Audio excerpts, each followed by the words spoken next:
सचिन बेटा, और कुछ क्या बच्चे यस आने सर। की कंटिन्यू कर दें पढ़ाना? सर अभी 6 लोग हैं। उसमें जो कैरी ओवर में है वो अभी देखो एक आध और ऐड हो रहा है। कैरी ओवर में जो मैंने चेक किया था वो 7 थे अप्रोक्सीमेट स्टूडेंट्स, है ना? तो क्योंकि उनकी भी छूट रही होगी क्लास, तो अभी चलो 1 मिनट और वेट कर रहे हैं, नहीं तो फिर हम कंटिन्यू कर देंगे क्योंकि अब लेट हो रहा है, तो हम कंटिन्यू कर देंगे। अब जितने आने होंगे तो आ ही जाएंगे, नहीं तो फिर हम कंटिन्यू कर रहे हैं 1 मिनट में, जब तक हम प्रिपरेशन कर लें आपको डिस्प्ले करने की।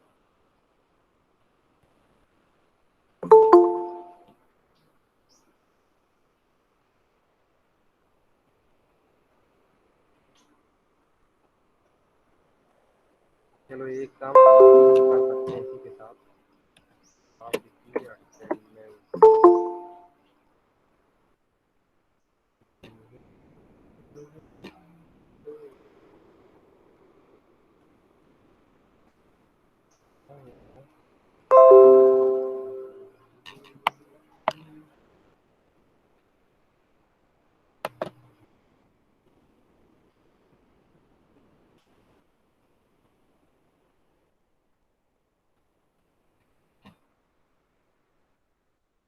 सचिन रोल नंबर 2 दिख रहे हैं मुझे, और 5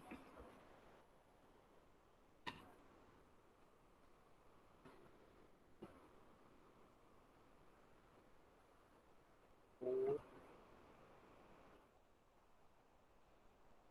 चलो जब तक अटेंड बच्चे और आ रहे हो थोड़ी अटेंडेंस ले लेते, जो आता जाएगा उसकी अटेंडेंस प्रोवाइड कर देंगे। सचिन का अटेंडेंस हो गई है। 4 पे जसकीरत है, 5 पे माज है। इसके बाद सीरियल में गया हमें जो दिख रहा 33, उससे पहले कोई है तो सीरियल से पूछे ले रहे हैं, आप लोग बताते जाना। ओल्ड ग्रुप में है 4 और 19, क्या प्रेजेंट है? Roll number 1। Sir 4 Ashutosh Shukla 20171010220004। ठीक ठीक सर 1 प्रेजेंट शुभजीत चट्टोपाध्याय। ठीक है बेटा। 1 रोल नंबर प्रेजेंट है। Yes sir. उसके बाद 3 महिमा। महिमा आई थी अभी? नहीं पूछना, कोई बात नहीं। 6 7 8 9 10 11 12 14 15 16 18 19 20 मुझे दिख रहे हैं। 21 22 23 24 25। Roll number 8।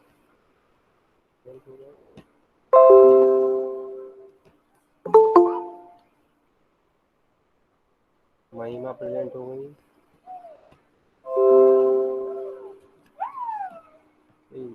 25 26 27 28 29 sir roll number 30। 3। लगा दिया बेटा। 31। Sir 30 Abhishek Kumar Singh. 31 33। Yes sir 33। 33 ठीक है। 35 36 38 39 40 41 43। चलो और बीच में कोई भी आ जाए 10-15 में तो लगा देंगे। 25 प्रेजेंट कर दिया, ये दिख रहा होगा, प्रेजेंट कर दिया 25। ठीक है, तो मेरी स्क्रीन शेयर हो रही होगी, तो आज हम लोग कंटिन्यू करते हैं। मेरी वॉइस देख लें आ रही नहीं आ रही? हाँ वॉइस खुली है। फाइल हैंडलिंग देखेंगे।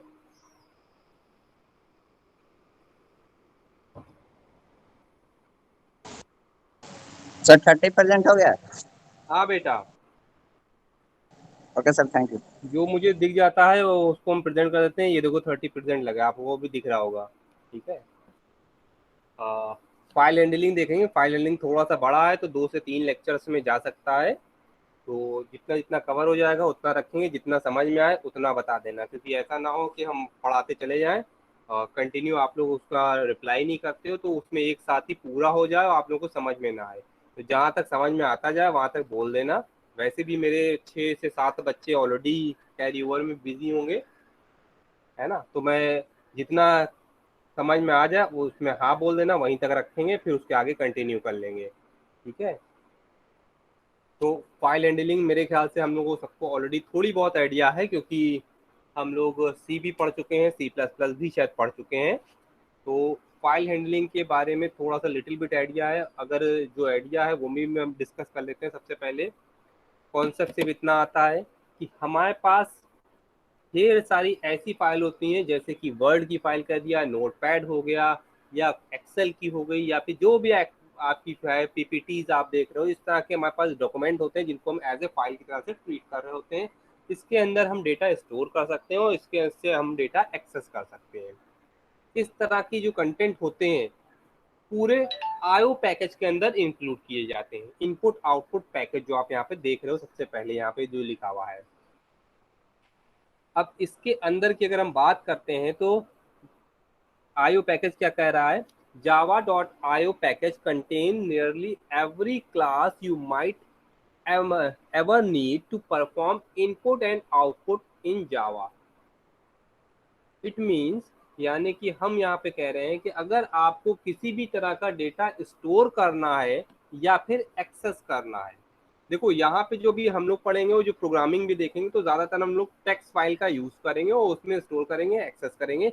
लेकिन यहाँ जावा के अंदर जो आईओ पैकेज है वो काफ़ी वास्ट है, क्योंकि हम लोग का सिलेबस और हमें कंटेंट के ध्यान में रखते हुए पढ़ाना है, लेकिन इसमें वास्ट है। इनके जो पैकेजेस की यहाँ पे जो बात कर रहे हैं, आईओ पैकेज इतना लार्ज है और इतना सफिशियंट पैकेज है जिसके अंदर ढेरों क्लासेस अवेलेबल है।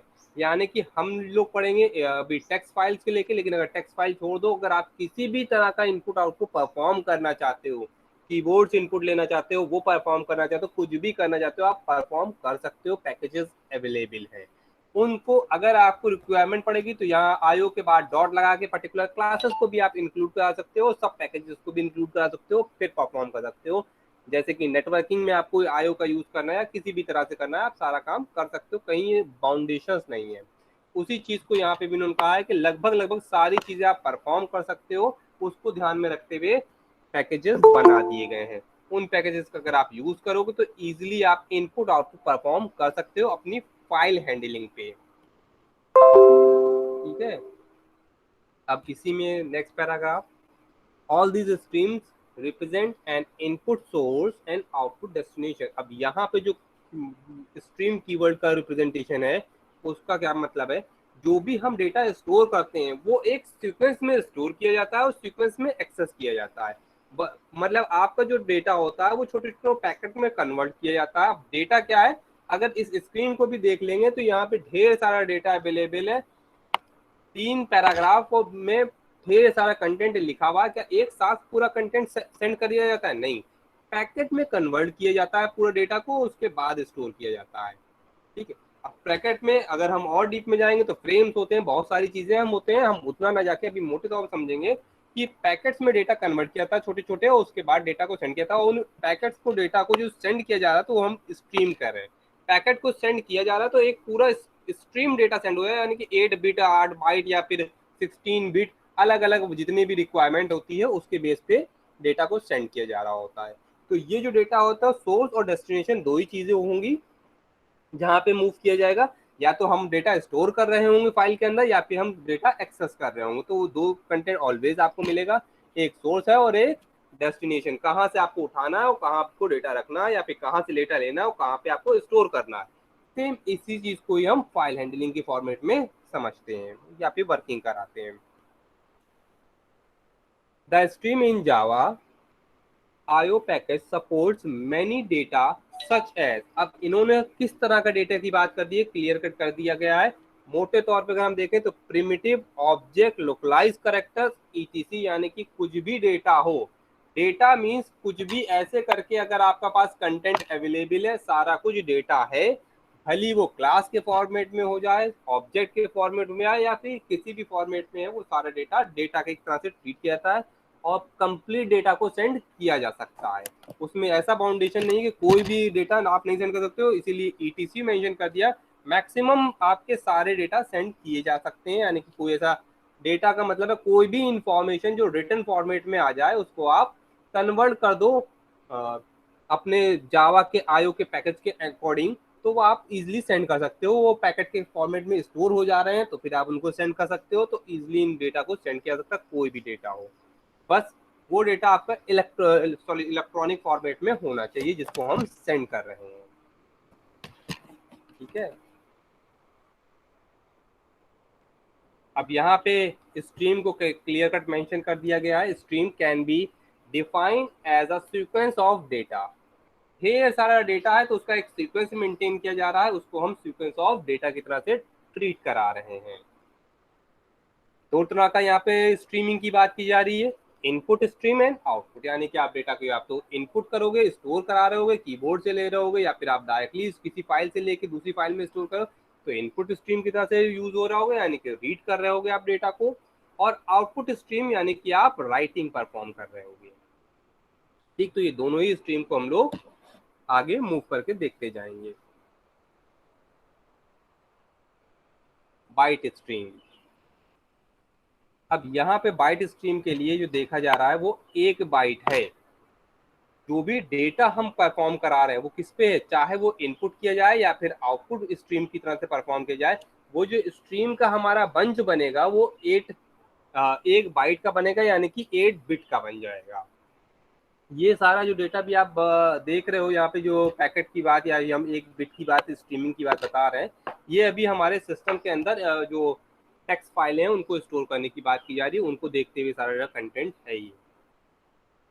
These are many classes related to byte stream, but most frequently used classes are, सबसे मेन चीज है, ज्यादातर हमारे कौन से क्लासेस यूज होते हैं, file input stream and file output stream. दो ये क्लासेस हैं जो हमारे इनपुट आउटपुट परफॉर्म करने में सबसे ज्यादा हेल्पफुल होते हैं, यानी कि इनकी हेल्प से भी हम लोग प्रोग्राम भी देखेंगे कैसे हम लोग परफॉर्म करा रहे हैं, तो ये इनपुट और आउटपुट स्ट्रीम के लिए वर्क में सबसे ज्यादा होंगे। अब यहाँ पे अगर नीचे देख लो तो उसी चीज को हम आगे ही बता रहे हैं। कॉपी, 2 क्लासेस ले रहे हो, copy input file into another, एक फाइल से आप दूसरे फाइल में आउटपुट तरह से स्टोर कर रहे हो, एक फाइल से इनपुट लोगे और दूसरे फाइल में स्टोर करेंगे। तो हम इस प्रोग्राम को रन करा के देखते हो, इसकी एक एक लाइन को समझेंगे कि क्या कर रहा है, क्योंकि जो इसका पूरा थ्योरी या फिर डिस्क्रिप्शन होगा वो हम आपको यहाँ पे एक्सप्लेन कर दे रहे हैं। फिर फास्ट वर्क में हमें नोटपैड यहाँ पे आ जाता है, लेकिन हम CMD अपना ओपन कर लें, CD ऑफ,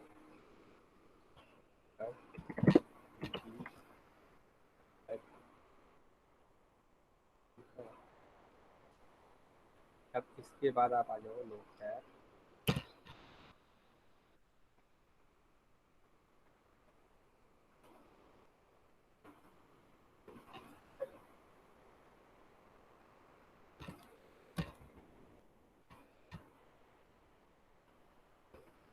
थोड़ा सा नाम में मॉडिफिकेशन कर दिया, सेव कर देंगे, जिस नाम से भी आपने को अपना क्लास बनाया है उसको आप सेव करोगे। कहाँ पे सेव करेंगे, मेथड के अंदर सेव कर देते हैं। मेथड ना करके एक काम और करते हैं, मेथड में एक और फाइल, जैसे फाइल फोल्डर बना ऑलरेडी उसमें बना हुआ है, तो हम एक और काम करते हैं, फाइल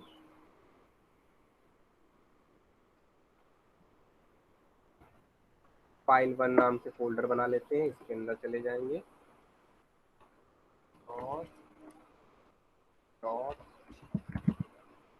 डॉट जावा से सेव कर दिया।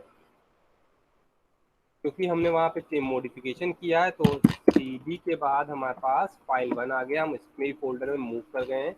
अब इसमें एक चीज़ और देखना है हमारे पास, दो फाइलें यहाँ दिख रही हैं। वैसे तो मैं एक्सप्लेन पूरा करूंगा, यहाँ पे दो फाइलें दिख रही है, इनपुट फाइल दिख रही है नाम में और एक आउटपुट फाइल है। क्योंकि ऑलरेडी यहाँ पे नाम भी हमें इनपुट फाइल यहाँ पे दिख रहा है, तो इसका मतलब क्लियर कट ये मेंशन हो रहा है कि कोई ऐसी फाइल है जिसके अंदर डेटा स्टोर है, जिसमें से हम डेटा एक्सेस करेंगे और वापस हम अनदर फाइल में दूसरी फाइल के अंदर स्टोर करेंगे, जो कि होगी हमारे पास आउटपुट फाइल। तो हमें ये दोनों फाइलें कहाँ पे क्रिएट करनी है? अपने मेथड में। तो हम सबसे पहले जाएंगे मेथड फोल्डर में, जाएंगे फाइल 1 में जाएंगे और यहाँ पे भी हम दो फाइलें क्रिएट करेंगे। फाइल के नेम ध्यान से अगर आप लोगों को देखना पड़े है तो आपको याद रखना पड़ेगा, यानी कि ऑलवेज आपका सेम फाइल नेम होना चाहिए, तभी काम बनेगा। क्योंकि फाइल का नाम चेंज हो जाने से हमें ये भी पता होगा कि हमारा सारा कंटेंट चेंज हो जाता है। तो हम सबसे पहले कंट्रोल एस करेंगे, सेव का डायलॉग बॉक्स आएगा, कंट्रोल एस, मेथड के अंदर फाइल के अंदर input file as a save कर दी। इस इनपुट फाइल क्योंकि फर्स्ट फाइल है तो हम बस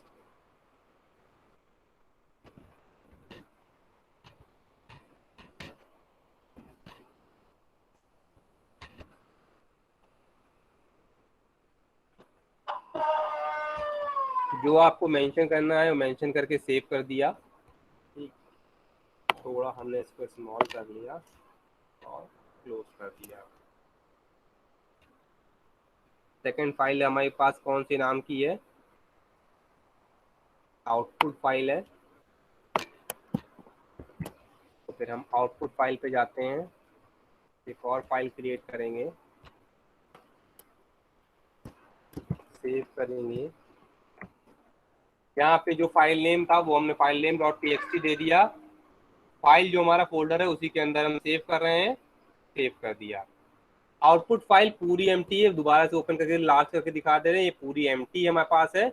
और इनपुट फाइल में एक टेक्स्ट मैटर मेंशन किया गया है, ठीक है। अब हम अपने वापस प्रोग्राम पे जाएंगे, इस वाले प्रोग्राम पे आ गए। लाइन बाय लाइन समझ लेंगे क्या किया जा रहा है। सबसे पहले हम ऊपर वाली लाइन पे जो ऑलरेडी अभी हम लोगों ने देखा था, क्योंकि आयो के अंदर हमारे पास सारे क्लासेस हैं तो डॉट एस्ट्रिक लगा दिए तो हमारे पास सारे क्लासेस अवेलेबल हो गए। अगर आप स्पेसिफिक चाहते हो तो इसमें से हम अगर कोई एक काम परफॉर्म कर रहे होते तो हम केवल एक की रिक्वायरमेंट होती, तो हम केवल इनपुट की रिक्वायरमेंट होती, यहाँ पे एस्ट्रिक यहाँ पे इनपुट देते, क्योंकि हमें एक से ज्यादा फाइलों की रिक्वायरमेंट थी तो हमने सारे को डॉट एस्ट्रिक लगा दिया। तो हमारे जितनी भी इनपुट के अंदर अवेलेबल क्लासेस हैं सारी अवेलेबिलिटी में आ गई हैं। इसके बाद क्या किया, हम फाइल का नाम क्रिएटेड कर दिया, पब्लिक स्टैटिक वॉइड मेन, क्योंकि एक्सेप्ट फाइल हैंडलिंग है, इनपुट आउटपुट है अभी तो, क्योंकि हमारे सिस्टम से परफॉर्म हो रही तो ज्यादा इश्यूज नहीं आएंगे। तो फिर नहीं होता तो हम अगर इसी के अंदर ट्राई और कैच ब्लॉक्स आप अप्लाई करोगे तो फिर आप थ्रोज एक्सेप्शन लगा दो। तो थ्रोज एक्सेप्शन पहले से लगा दिया ताकि इश्यूज ना हो, बाई चांस कोई एक्सेप्शन हो तो थ्रो कर दिया जाए और रन टाइम पे एरर्स मिनिमम आए। और यहाँ पे इससे और बेटर करने के लिए इसी प्रोग्राम के अंदर पहले हम लोग बेसिक देख रहे हैं, बाद में अगर हम देखेंगे तो इसी में हम try and catch block apply कर देंगे, जो हमारे पास एक्सेप्शन को मैनेज करने के लिए यूज किया जाता है। और वो अभी आगे हम लोग पढ़ाएंगे तो उसके बाद ही हम लोग मेंटेन करेंगे। तो दोबारा एक बार फिर आपको थोड़ा सा शॉर्ट में एक्सप्लेन कर देंगे। ये है मोहम्मद सैफ, रोल नंबर 11।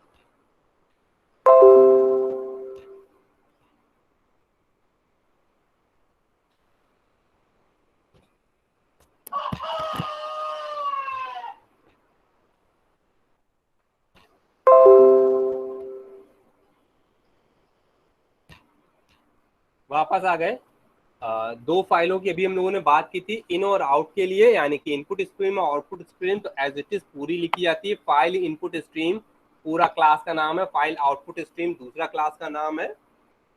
दोनों क्लास के नाम लिखने के बाद हम लोगों ने क्या लिखा है, इन दोनों के लिए हमने रेफरेंस वेरिएबल या फिर आप इसको कहोगे इस रेफरेंस वेरिएबल के अंदर नल स्टोर करा दिया, क्योंकि अभी हमारे पास डेटा नहीं अवेलेबल है तो हमने यहाँ पे नल स्टोर करा दिया ताकि कोई गार्बेज वैल्यूज ना फिल की जा रही हो इसके अंदर, ठीक है।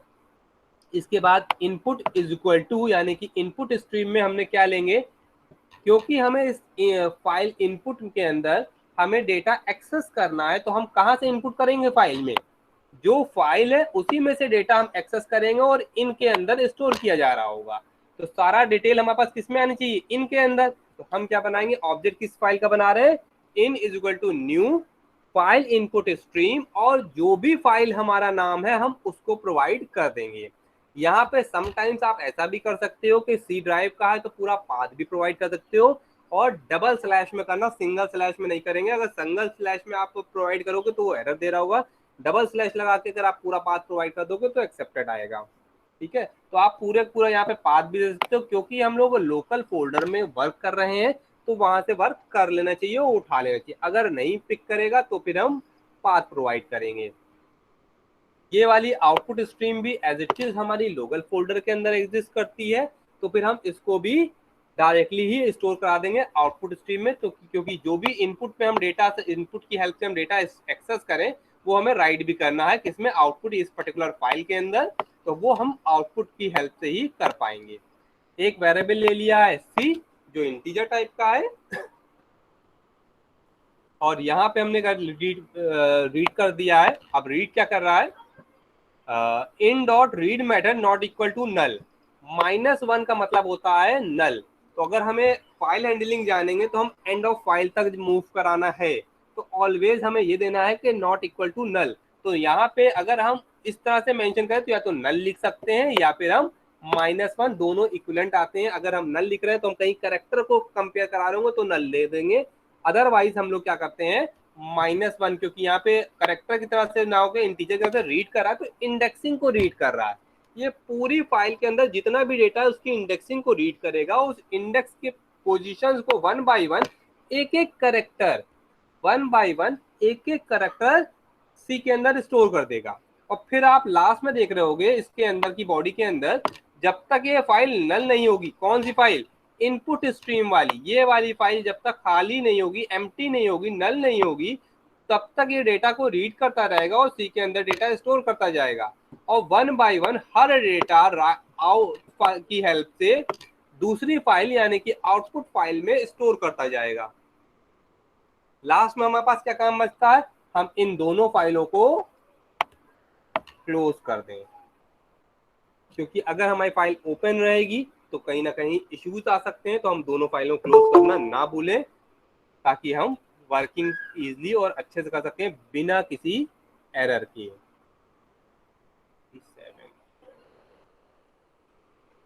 एक ही बच्चा 2 बार कैसे एंट्री मार रहा है भाई?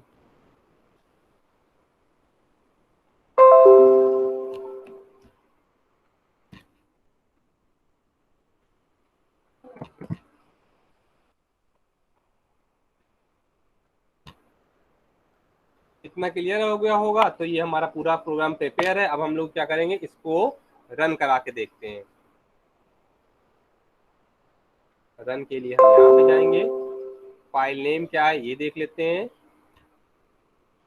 फाइल डॉट सी है। अब हम उससे पहले भी एक काम और भी करेंगे, आप लोगों को दिखाएंगे। जो पीछे की हमारी स्क्रीन है उसको हम बंद कर दे रहे हैं, और यहाँ पे नोटपैड अवेलेबल है हमारे पास। तो नोटपैड में कौन कौन सी फाइलें अवेलेबल है? आउटपुट फाइल है, इनपुट फाइल है। ठीक, ये हमने आउटपुट फाइल है, ये हमारे पास इनपुट फाइल है, और यहाँ पे हम लोग रन कराएंगे और हमारे पास सारी डेटा अवेलेबल है, यानी कि हमारी ये फाइल जिसको हमें रन कराना है। तो सबसे पहले ये सेव होना चाहिए, सेव है। इसके बाद जावा सी, फाइल नेम था मेरे ख्याल से फाइल डॉट सी, है ना? तो वापस आ जाते हैं यहाँ पे, file dot C dot J Java. अगर डॉट ना लगे तो फिर वापस आके लगाइए और कंपाइल कर दीजिए। रन कर गया, हम सोचे कुछ हो सकता है, कुछ अगर मिस्टेक आती तो वो देखते पहले। अभी हमने रन कंपाइल कराया है, तो कंपाइल कराने के बाद हम इसमें चेक करते हैं क्या इनकी फाइलें बन गई थी फोल्डर के अंदर। ये देखो, जैसे ही हमने इसको रन कराया तो इस फाइलों से हमारा कोई भी मतलब नहीं जो हमारे पहले से बनी बनाई, सिर्फ हमारी इस, क्योंकि हमने फाइल डॉट सी को ही कंपाइल कराया तो उसकी ही जावा फाइल बनी है। अब हम इस दोनों फाइलों से डेटा को पिक करेंगे और उस पर वर्किंग की जा रही होगी और इसको हम एंटर करते हैं। कंप्लीट हो गया। कंप्लीट होने के बाद हम यहाँ पे वापस आते हैं अपनी फाइलों के पास और इनपुट फाइल। अब यहाँ पे देखेंगे कि इनपुट फाइल में तो डेटा दिख रहा है लेकिन आउटपुट फाइल में नहीं है। इसका मतलब क्या है कि हमको आउटपुट फाइल को रिफ्रेश करने की रिक्वायरमेंट है या फिर क्लोज करके रीओपन कर लेते हैं। तो हम आउटपुट फाइल को यहाँ पे क्लोज करते हैं और आउटपुट फाइल को दोबारा से रीओपन करके, ये देखो सेम डेटा अवेलेबल था क्योंकि हमारे पास वो फाइल पहले से अवेलेबल हो गई थी, इसकी वजह नहीं था। ये आउटपुट फाइल है, ये इनपुट फाइल है। जो डेटा हमारे पास इनपुट फाइल में राइट डाउन था, मेंशन था, लिखा हुआ था, एज इट इज वही डेटा हमारा आउटपुट फाइल में भी मेंशन होके आ गया है। तो दोनों ही डेटा हमारे पास कॉपी हो रहे हैं। इसमें एक काम हम लोग और भी कर सकते थे अपने प्रोग्राम में। प्रोग्राम पे जाते हैं, लिख के देखते हैं।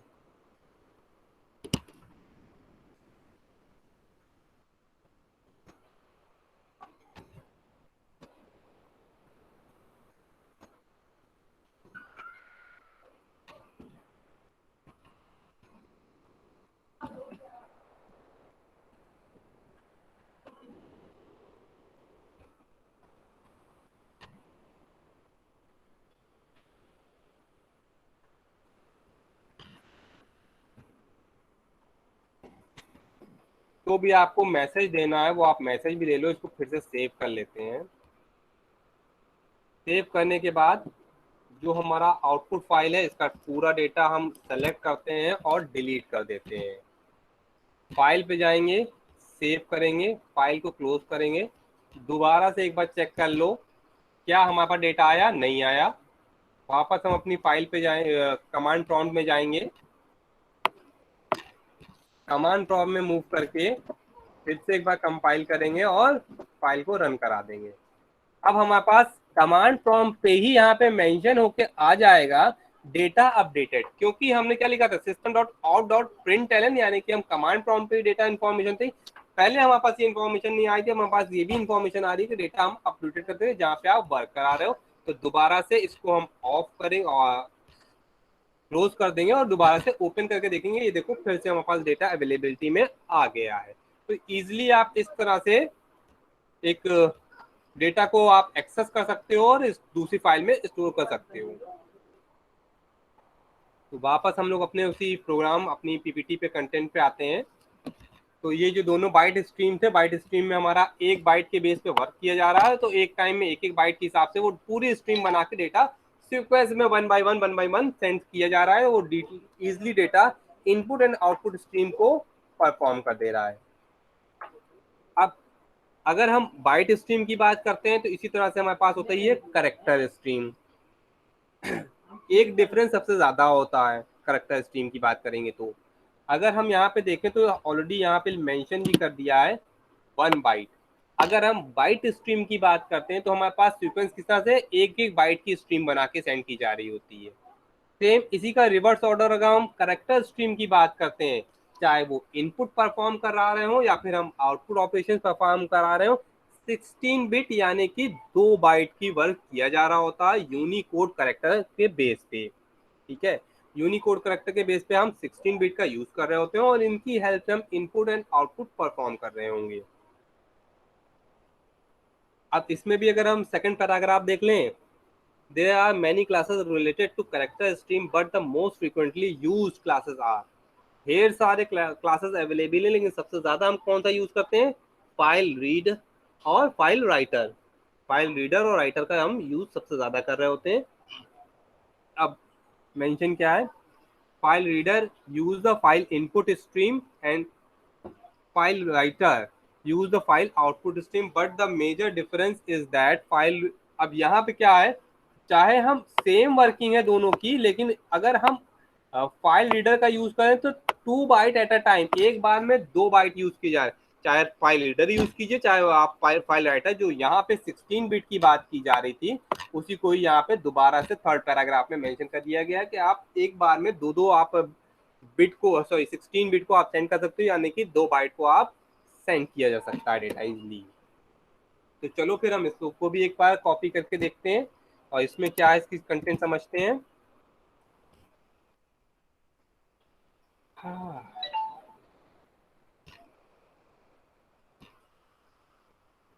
हमारी पुरानी फाइल आ गई, इसको हम क्लोज करके नई वाली ओपन कर लेते हैं, पेस्ट कर देते हैं।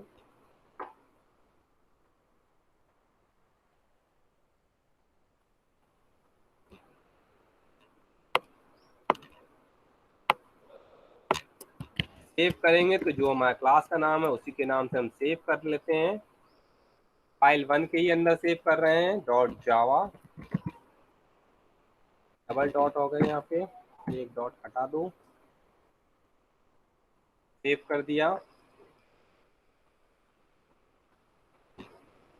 इसमें भी हमारे पास 2 फाइलें हैं, सेम फाइल है, तो एक काम और करेंगे, यहाँ पे भी देखिए तो हमारे अगर हम पूरे प्रोग्राम को दोबारा से ऑब्जर्व करें तो पूरा प्रोग्राम सेम है, इसमें फाइलें बदल गई हैं, फाइलें बदल गई हैं और डेटा पे हम डायरेक्टली वर्क कर रहे हैं, same as it is perform किया जा रहा है, फाइल चेंज हो गई है, पूरा प्रोग्राम एज इट इज है, इसमें कोई चेंजेस नहीं किए गए हैं। तो यानी कि हमें पूरा प्रोग्राम ना समझा के सिर्फ आपको फाइलें दिखाने का काम है कि आप सेम वर्क फाइल चेंज करके कर सकते हो, बस जो डिफरेंस आएगा वो 1 बाइट का आएगा या फिर 2 बाइट का आएगा। फास्ट ट्रैक थोड़ा सा होगा तो 2 बाइट का एक साथ डेटा सेंड किया जा रहा है। तो अब हम वापस अपनी उन पर्टिकुलर फाइलों पर जाएंगे जहाँ पे हम अभी तक काम कर रहे थे, क्योंकि उसमें से एक फाइल हमारे पास आउटपुट स्ट्रीम की फाइल है जिसके अंदर ऑलरेडी डेटा लिख गया है, तो हम इस डेटा को दोबारा से डिलीट करेंगे, सेव करेंगे, क्लोज करके चेक कर लो कि हमारे पास जो ऑलरेडी फाइल बनी है उसके अंदर डेटा एम्प्टी हो चुका है। जो इनपुट फाइल है उसको हम भी यही रख देंगे, कोई चेंज नहीं करते हैं, साथ ही साथ सबसे पहले रन करा के देखते हैं।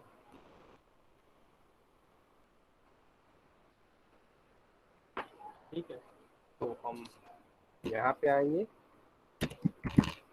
जावा सी टू जावा, डॉट छूट गया तो लगा दीजिए, कंपाइल हो गया। कंपाइल होते ही इसकी भी केवल एक ही हमारी पास बनी होगी क्योंकि सिंगल हमारा है क्लास फाइल। तो अब हम वापस आते हैं, इसको रन कराते हैं, क्योंकि बिना रन कराए डेटा उसमें स्टोर नहीं किया जाएगा। रन कराया, ये भी वर्क कर गया है। अब हम आउटपुट फाइल को चेक करेंगे, ये अभी नहीं आएगा, डिलीट कर दो, आउटपुट फाइल पे जाएंगे, डेटा स्टोर हो गया है। ठीक है, फिर से एक वही चीज़, क्योंकि हमारे पास कोई मैसेज नहीं आया है तो हम इसको डिलीट कर देते हैं और फिर से सेव कर लेते हैं फाइल को। सेव करने के बाद अपने पहले वाले प्रोग्राम पे जाते हैं। इसमें भी अगर आपको कहीं पे भी ऐसा लगता है कि आपको मैसेज देने की रिक्वायरमेंट है तो आप यहाँ पे टाइप कर दो,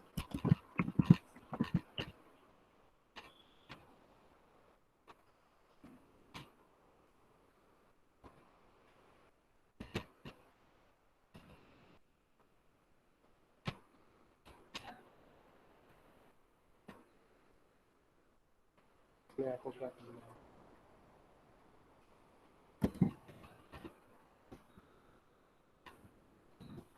डेटा अपडेटेड, मैसेज दे दिया, स्टोर कर दिया। वाइल लूप के बाद इसलिए कर रहे हैं ताकि एक ही बार में हमारा पूरा वर्क अपडेट होने के बाद हमें इंफॉर्मेशन मिले, इसलिए हम ये काम कर रहे हैं। तो इसके बाद हम क्या करेंगे, फिर से जाओगे आप, कंपाइल, रन, फिर से मैसेज आ गया डेटा अपडेटेड, वापस हम जाएंगे। सारी अगर यहाँ पे देखें तो हमारे पास इनपुट फाइलें ज़्यादा खुली हैं, तो हम इनपुट फाइल को क्लोज कर देते हैं, आउटपुट फाइल पे आते हैं, बंद करो और आउटपुट फाइल ओपन कर लो। ये हमारे पास डेटा अवेलेबिलिटी में आ गया है, इस फाइल का भी डेटा आ गया है। अब पहले आप लोग अपनी क्वेरी करो, किसी को कुछ पूछना तो नहीं है कहीं?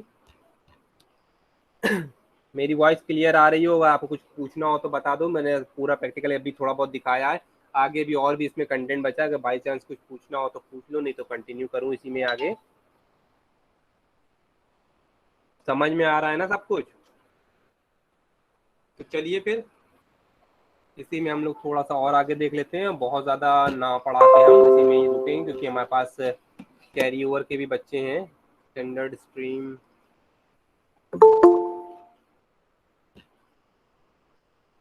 मीना अटेंडेंस के लिए आ गई।